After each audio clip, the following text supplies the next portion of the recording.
Good morning, everyone. Hope all is well. Hope everybody's all right. Good morning, sir. Good morning. All right, so let's look at where we're getting started today.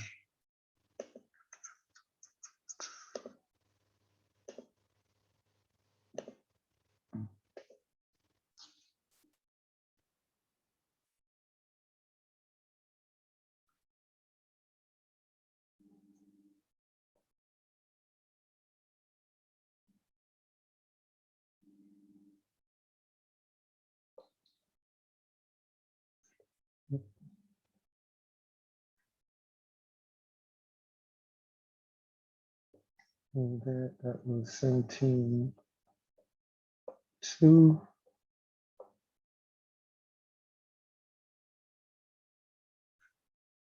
And excuse me, 17.3. All right, so we're looking at 17.3 today. Simplifying radical expressions.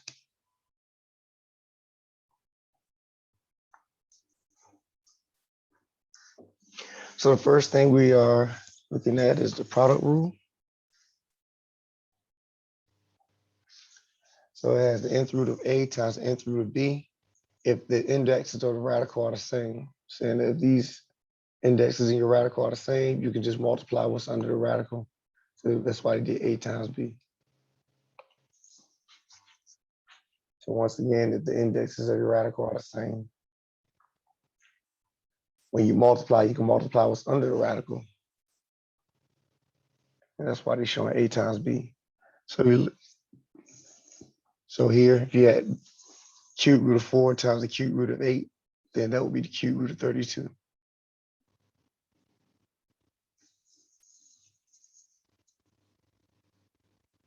All right. If I had the square root of 3 times the square root of 5, both of them are square roots, so that'd be the square root of 15.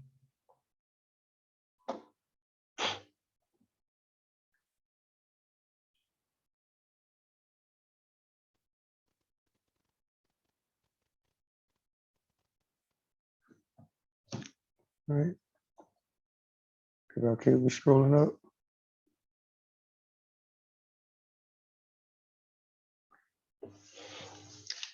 All right, next one, cube root of 4 times the cube root of 2. Multiply those together. That ends up being the cube root of 8. But you can take the cube root of 8, which would be the cube root of 2. I mean, which would be 2.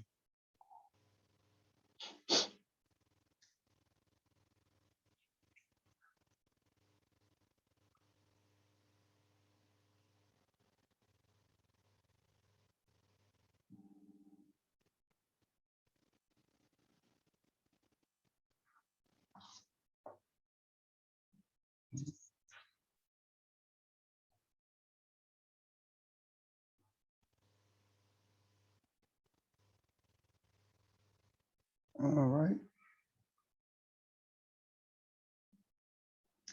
4th root of 5y squared times the 4th root of 2x cubed. Both of them fourth roots, so just multiply them together. That'll be 5 times 2, which is 10. Then x cubed y squared.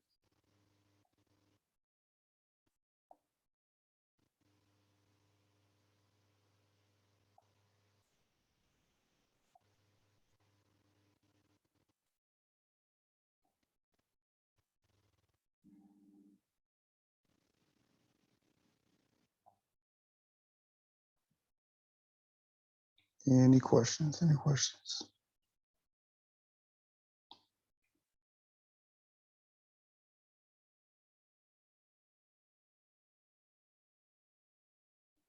Oh, so it's just in the chat.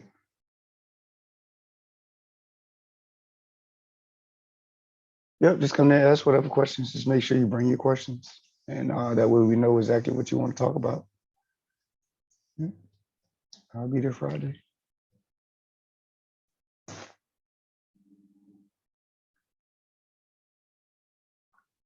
Quotient rule, in other words, division works the same way.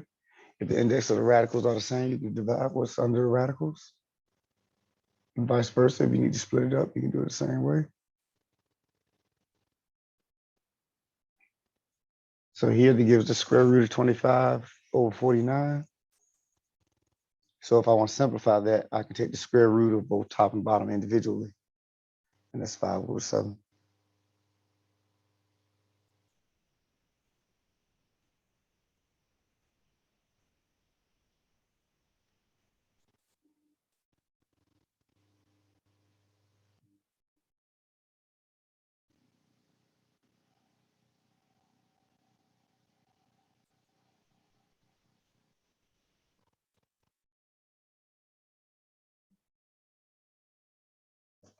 All right. Next one, you have the square root of x over 9. Once again, you can break it up. Square root of x over square root of 9. Square root of x, you cannot simplify because you don't know what x is, but you can take the square root of 9, which is 3.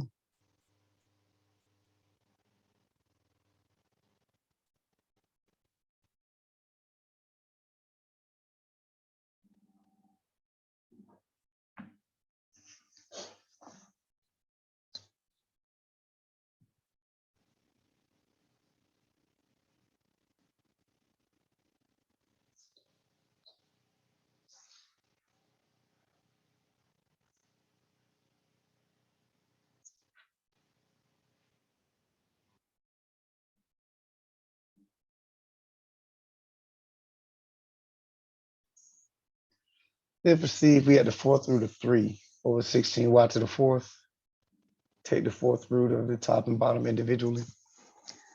Fourth root of 3 cannot be simplified, but the fourth root of 16y to the fourth, which is be 2y. 16 is 2 times 2 times 2. 2 times itself 4 times, so that reduces down to just 2. Fourth root of y to the fourth is just y.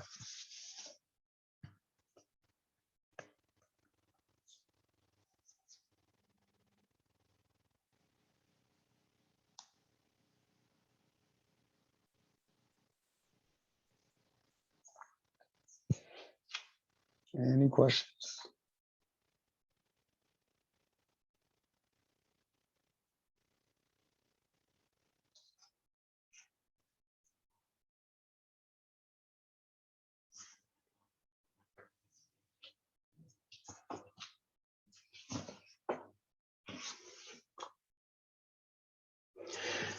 All right, the next type of thing is whenever you have to take the root of something that you cannot take the even root of, or you cannot take the root of it evenly.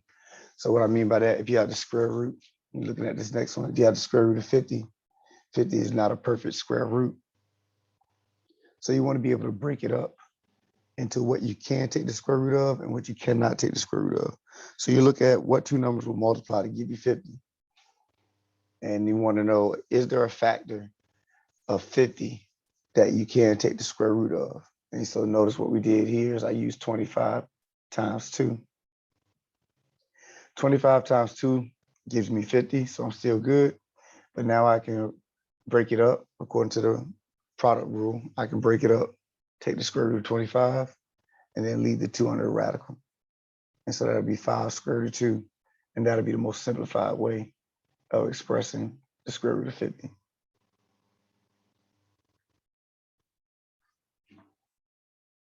So you always break it up into what you can take the square root of and what you cannot take the square root of.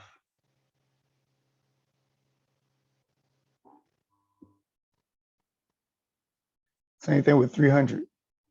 I break it up into what I can take the square root of and what I cannot take the square root of according to what multiplies, what two numbers multiply together to give me 300. So that's 100 times 3. And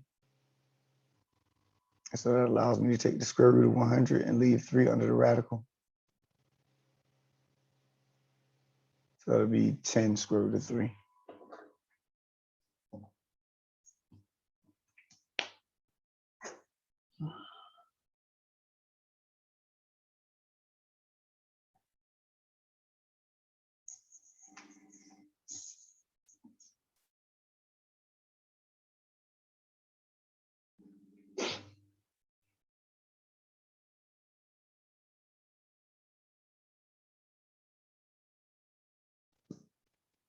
Any questions? Any questions?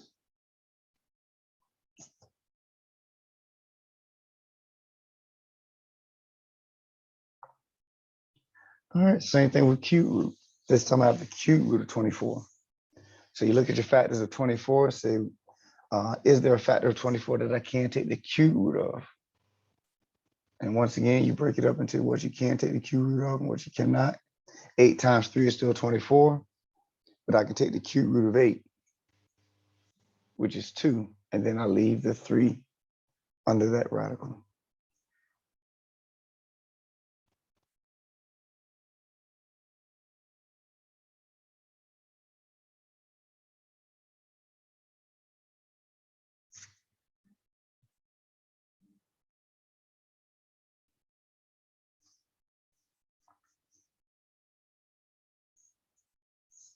All right.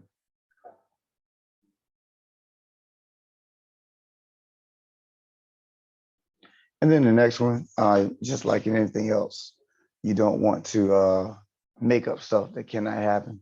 When you're looking at the square root of 26, you're looking at, once again, what two numbers can multiply together, or you can break down from the 26 that multiply to give you 26 that you can take the square root of. So 26, when you look at the factors of 26, that's just 1 times 26, 2 times 13. So you cannot take the square root of either one of those. So that means it cannot be simplified any further.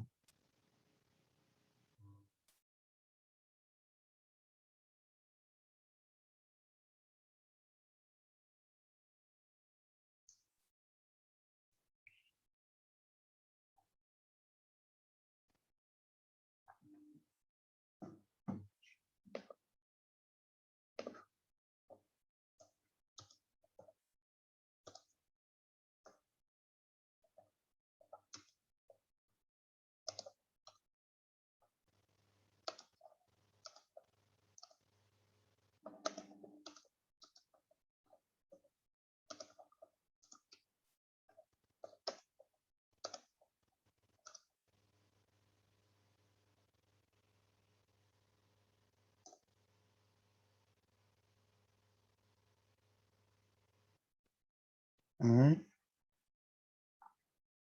So next one, we're going to involve variables.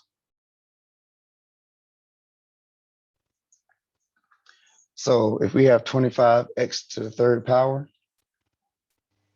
we can take the square root of 25 evenly, but x to the third power, notice what I said right here, the exponent needs to be divisible by the index of the radical. So we know that the index of the radical is 2. You know, when you don't see anything, that's when you know there's a 2 there. So that exponent needs to be divisible by 2. If not, then you need to break it up into something that is divisible by 2. So you see what I did here with x cubed. I broke it up into 2 and 1. 2 plus 1 is still 3. But I took the x squared and placed it over here with the 25, what I can take the square root of, and I left the x to the first power over here under the radical. So you break it up into what you can take the square root of and what you cannot. Once again, exponents have to be divisible by 2 because you're looking at the square root. You're looking at 2 for your index. So if I had x to the 21st power, I have to break it up to x to the 20 times x to the first power because it has to be divisible by 2. And so this x to the first power will be under the radical that I'm not taking the square root of. All right. And so take the square root of 25x squared. That'll just be 5x. And then, like I said, leave the x under the radical.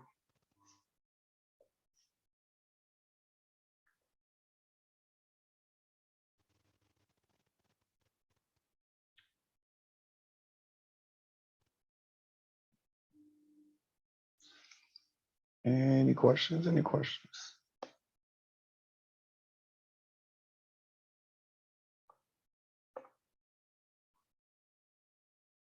All right, next one, we're looking at the cube root of 54, x to the 6th, y to the 8th. This time your radical has to be divisible by 3. I mean, your exponents have to be divisible by 3. So you break up 27. What times what will give me a number that's, you can take the cube root of. So I broke it up into 27 and 2. 27 times 2. And then, hang on. Then looking at x to the 6, x to the 6 is divisible by 3. So we can leave that alone, just use the whole thing here. But then y to the 8th, the 8 is not divisible by 3. So I broke it up.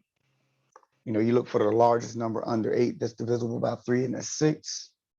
So that's why you break it up into y to the 6, y squared. Y to the 6, I put under this radical. Y squared, I put it over here with the 2.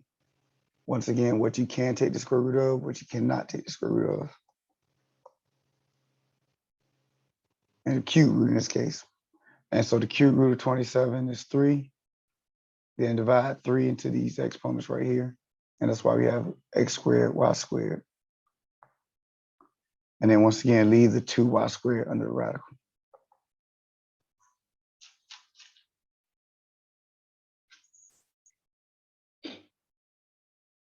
Questions. Once again, it's all about breaking it up into what you can take the root of and what you cannot.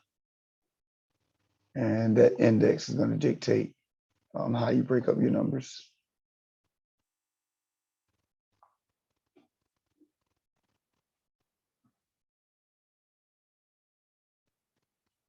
Okay, fourth root. We have the fourth root of 81, x to the 11th, y to the 15th.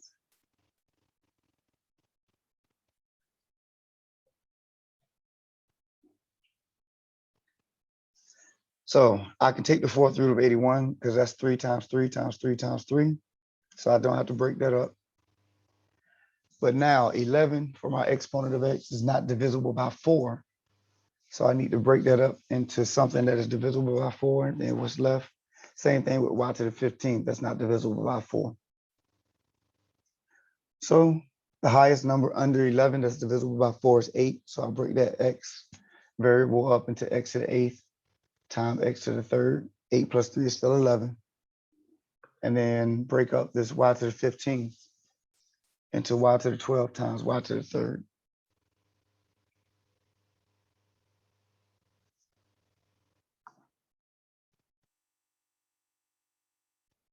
So take the fourth root of 81, x to the 4th, y to the 12th. Fourth root of 81 is 3. Then you take 4 and divide it into each one of those exponents. That'll be x squared, y cubed. And once again, leave the other piece under the radical.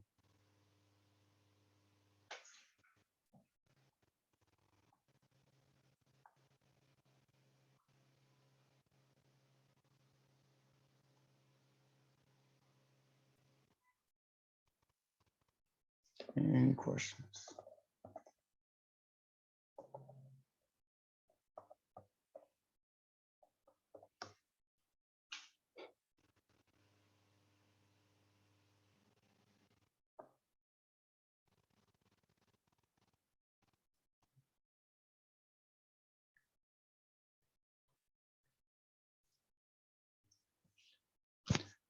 All right, they give us a few more to simplify. Here we have the square root of 20 over the square root of 5, the quotient rule. Says I can bring those together since they both have the same index on the radical. So that's square root of 20 over 5. 20 divided by 5 is 4. Square root of 4 is 2.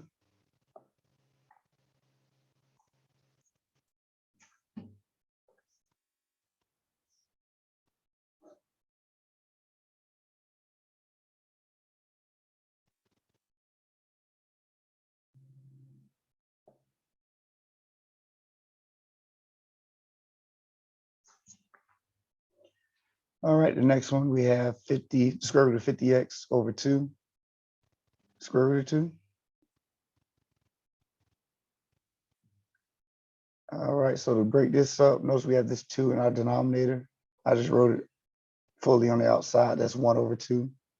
That 2 needs to stay in your denominator. Then we just look at this part. Square root of 50x over 2. 50 divided by 2 is 25. Now you can take the square root of 25. You cannot take the square root of x. So that's what we did here. Square root of 25 is 5. But you left the x under the radical.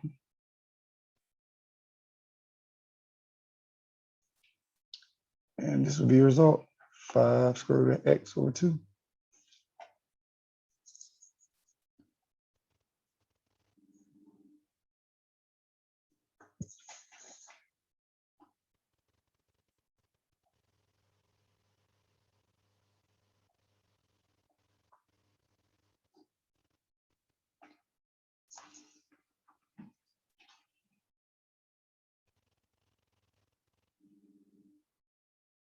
Any problems?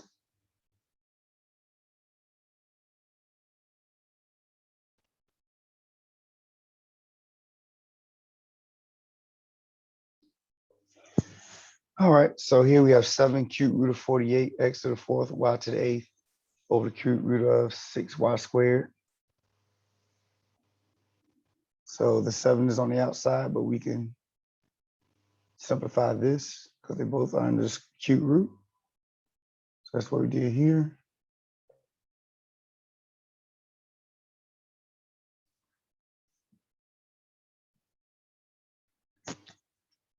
(48) divided by 6 is 8. And then y to the 8th over y squared. Subtract your exponents as y to the 6th.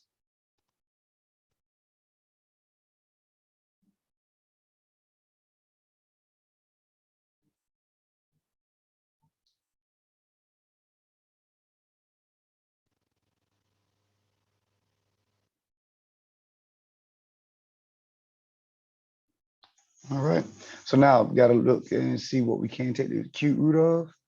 And we can take the cube root of 8. Cannot take the cube root of x to the 4th evenly. Remember, it has to be divisible by 3 in order for us to be able to do so. So that's why I broke it up this way. We have x to the 3rd and x to the 1st. 3 plus 1 is still 4. But you break it up and put the x to the 3rd power under the radical.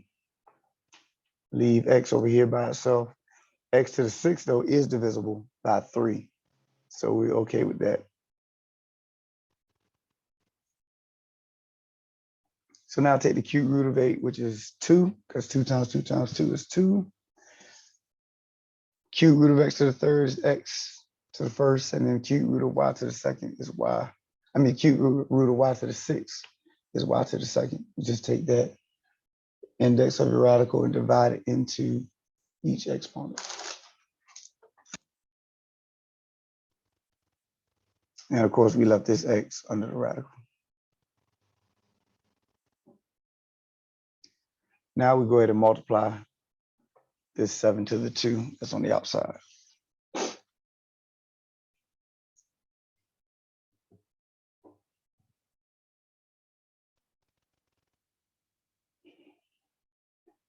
Any questions? 14xy squared cube root of x.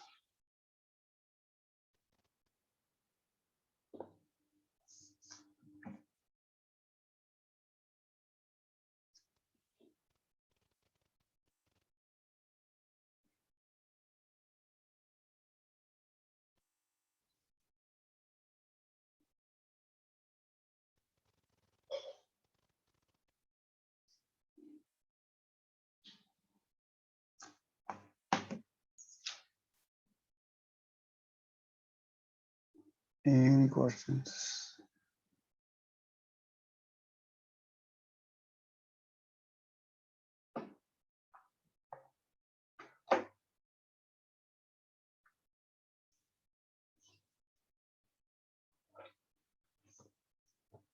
All right.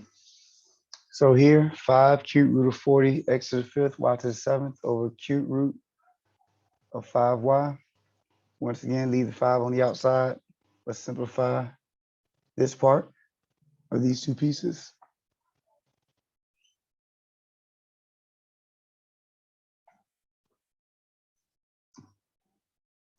So 40x to the 5th, y to the 7th divided by 5y. 40 divided by 5 is 8. And then y to the 7th over y is going to be y to the 6th. This is very similar to the last problem that we just did.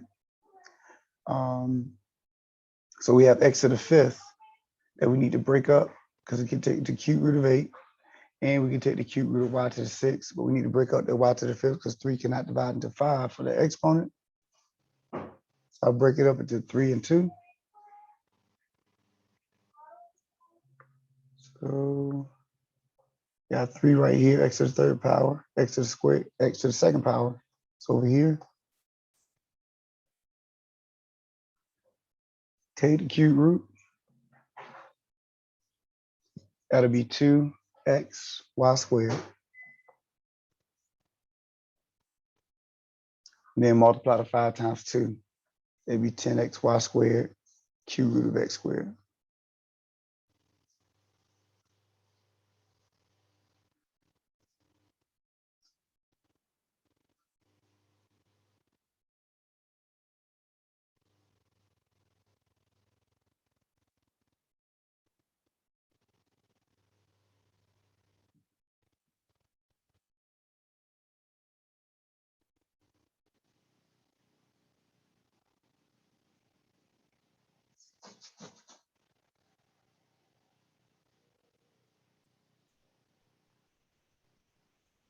Any problems?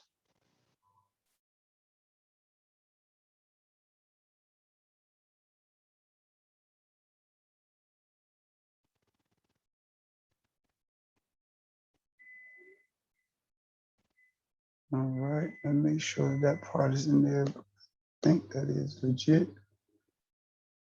I think the distance formula was in 17.3.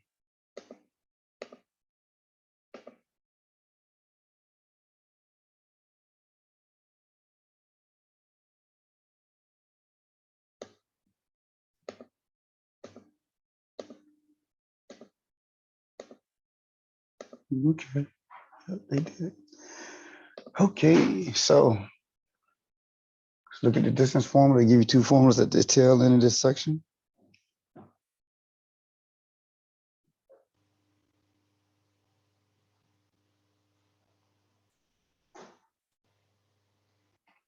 So d is equal to the square root of x2 minus x1 squared plus y2 minus y1 squared. So basically, you'll be able to put a numerical value to the distance between 2 points.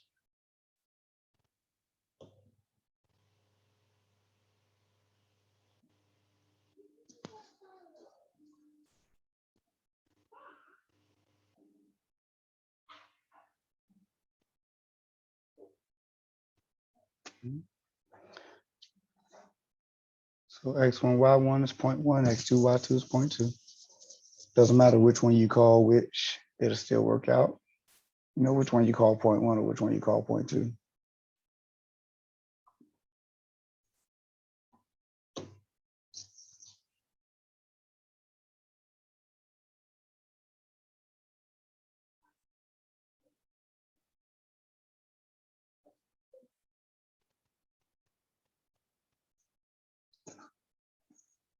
All right, so let's say we want to find the distance between 2, -5 and 1, -4. Normally, I just call the first point I see 0.1, second one 0.2.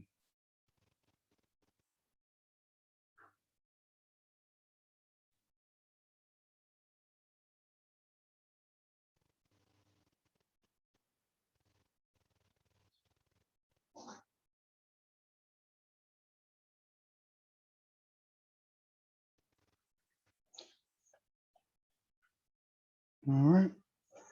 So if I'm calling 0.1, 2, -5, that's going to be x1, y1. 0.2, 1, -4, that'll be x2, y2. So we're going to plug it into our distance formula accordingly. x2 is 1 minus x1, which is 2. y2 is -4 minus y1, which is -5. Make sure you don't lose a negative in there. You had a negative and there's a minus sign in the formula. So we have y minus 2 squared, -4 minus -5 squared. That'll end up being -1 squared plus 1 squared. And that's the square root of 1 plus 1, which is square root of 2. So if they ask you for the exact answer, it will be the square root of 2, before you actually apply the square root, because you cannot take the square root of 2 evenly. Approximation is once you take it, then it'll give you this run-on decimal, and whatever they ask you to run, round it to, that would be your approximation. So that's if they ask for the exact, but they'll let you know what they want.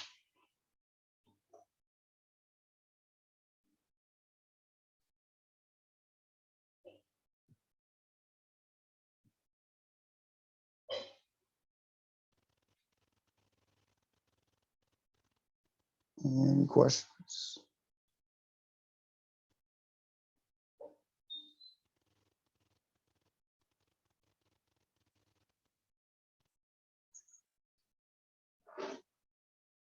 All right, any questions on the distance formula before we look at the midpoint?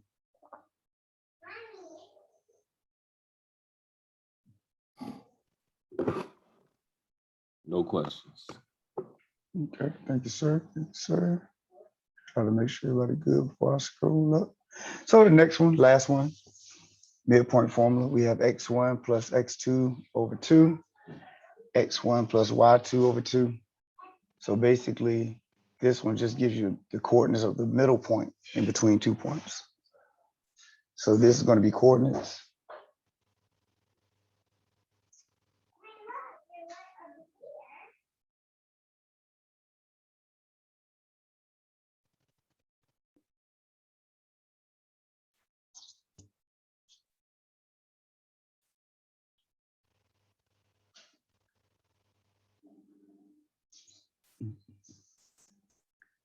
All right.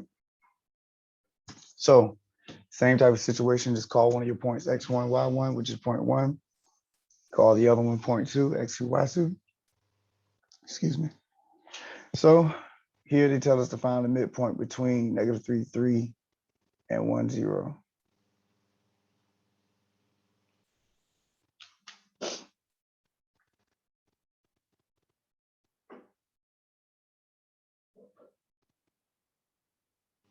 Of course, if I scroll up too far, let me know.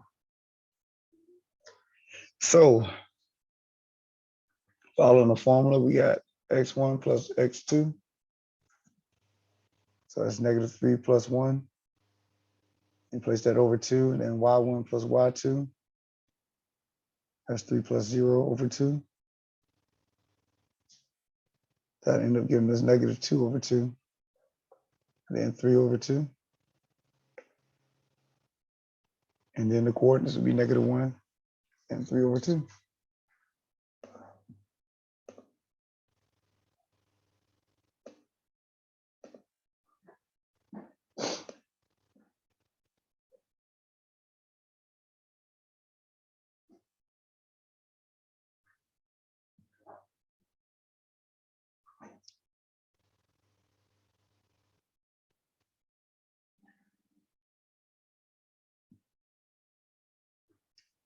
Any questions? Any questions?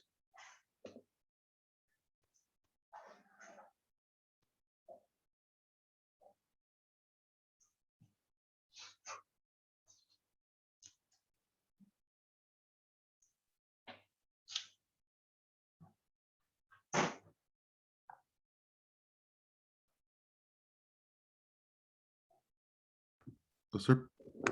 All right. Let's see. Moving off this page.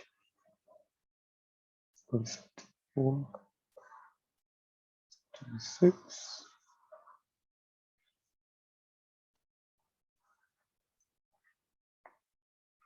$17.5. We have, yep, $17.42.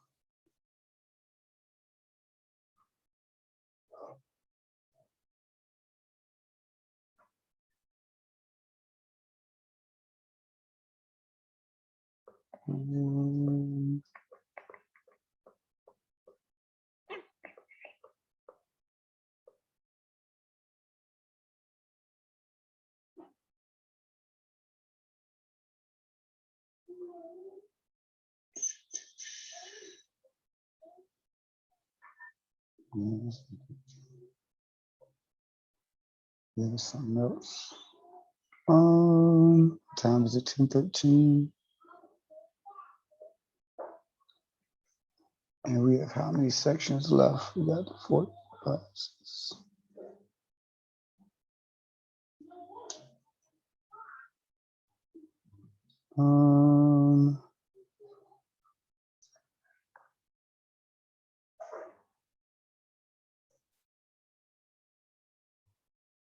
Just trying to put this into perspective and what I want to do. Trying to map this thing out, guys, real quick, as far as the time that we have left.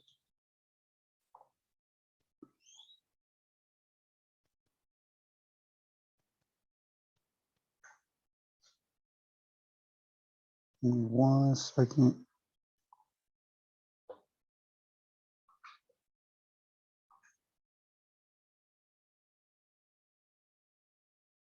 Okay. Yeah, so we'll pause right here. I think it's a good place to stop. Don't forget, before you leave, before you, like, you can't, if you have any questions, feel free to ask them. But before you leave, I just want to remind you guys, don't forget to get those tests in. Fridays I've been offering, every Friday for you guys to take these tests. We have a, nice amount of people that are behind as far as test taking is concerned. So you want to make sure you get these tests in. You have to get these tests in order to pass the class. So please get those in, because even if you've done all the homework and you haven't done your test at a 75 or better, then of course you still won't pass the class. So make sure you get those tests in. All right. So does anybody have any questions before we close? Oh, let me say this too. Some of you are behind. Technically, I'm supposed to drop you. For those of you who are like real behind, so I need you to get up there. Like according to this, the way this class is set up, really you're supposed to be dropped if you haven't been doing your homework or you haven't been doing your test up to, to a certain point. And so I do have a few people that fit that category, and I'm trying to give you guys a chance, to get caught up. So take advantage of that, please, and either get these tests started, get rolling in these tests, or email me so we can have a discussion. That's me. So I'm definitely getting the ball rolling. So that's on me. My bad. You know what I'm saying? Definitely about to get his ball rolling with his homework. And you know what I'm saying? I was just wondering, like, I've been kind of nervous about taking the test. I just need to see one and get to see, you know what I'm saying? Mm-hmm. That's been my little stopping point. So yeah. I'm looking at the ball rolling. Well, if you're nervous about it, I understand that. But what you can do is just take it. I mean, because you get as many shots as possible. Just how much time you have. Huh? Say that again. You say. Yeah, just come in. I mean, just take one. Okay. If you fail, you get to take it again. So it's not like a. Say again. Say no more. You know what I'm saying? Yeah. It's not. I started off a little behind. You know what I'm saying? So I've been trying to go back and start the first jank and then get it going. But nah, all right, that sounds good. What's going on for tomorrow? So I sent you guys an office hour link. Okay. For Friday. Yeah. So if you come in between 9 and 9:30, you can take a test during that time. Now, if you need to schedule another time, then that's when you have to email me individually so we can see if we can work something out. Yeah. But I know if you're real behind, and one of your classmates ran into this problem, if you're real behind, Mr. Davis won't entertain, like if you're trying to take test 1 or test 2 right now, Mr. Davis won't do that because, like I said, I'm actually supposed to drop you guys if you get that far behind. So if you already know you like real behind on tests, don't even waste time going to Mr. Davis. You would just come to me and then try to, take whatever test you're trying to take. So tomorrow at 9 o'clock, I log in regular, and then we just get to it. Yeah, well, you wouldn't log in using this email. I mean, using this Zoom link. I sent you a office hours Zoom link. Check that on Canvas announcements. So I sent you links for Monday, Wednesday, but I also sent you a link for Friday. So you would use that Friday link. And I see it. Yeah, and then you would just log on and I'll give you the password to take a test. All right, Mr. Tucker. I'm gonna see you in the morning. Okay, sounds good, sir. All right, boss. Yeah, man. Anything else? Anybody else before we close? Everybody good? Everybody straight? All right. So you guys have a good weekend. Be safe, and I will see you next class. Have a great weekend, sir. Hey, you should do the same. Take care. How would you know you're in that category to be dropped? I don't think you were, because I know you have been taking tests. Let me check. Yeah, because I'm over here pushing chapter 13. That stumped me, man. Right. So yeah, make sure you tally up whatever problems you want me to walk through tonight. So then tomorrow we can just knock them out and try to bring clarity. Just got 13.1 done, so I'm gonna try to push through these today and see if I can take the test tomorrow Okay. and ask you my questions before I take it so I can make sure I have a clear understanding of it. Okay. No, and so looking at where you are, you will be on the cusp, but you still be all right, you know what I mean? Because you're about to you're looking to try to get into 13's test now, and you got those first 3 under your belt already. So you pretty much will be all right. Okay. You will be fine. Yeah. All All right, thank man. you. I'll see you in the morning. Say what now? I was gonna tell you the same thing. See you in Yeah. the morning. Have a good one. All right, you do the same, man. Take care.